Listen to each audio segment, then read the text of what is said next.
presentation of evidence. A. Examination of witness. Section 1.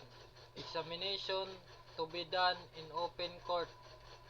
The examination of witnesses presented in trial or hearing shall be done in open court, and under oath or affirmation, unless the witness is incapacitated to speak, or the question calls for different mode of answer.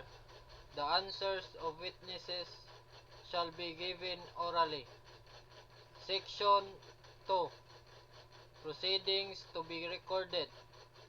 The entire proceedings of a trial or hearing, including the questions propounded to a witness and his or her answer thereto, and the statements made by the judge or any of the parties, counsel or witnesses with reference to the case, shall be recorded by means of shorthand or stenotype, or by other means of recording found suitable by the court.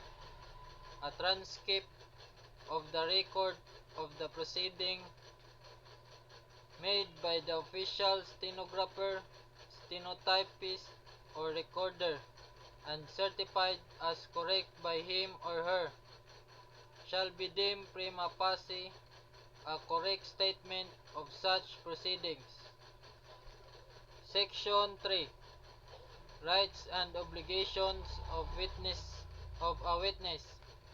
A witness must answer questions, although his or her answer may tend to establish a claim against him or her. However, it is the right of witnesses: 1.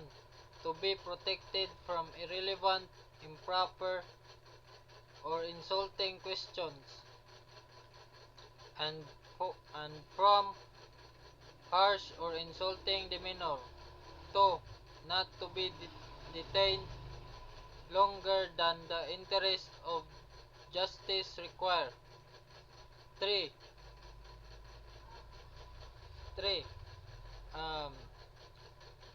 Not to be examined except only as to matters pertinent to the issue.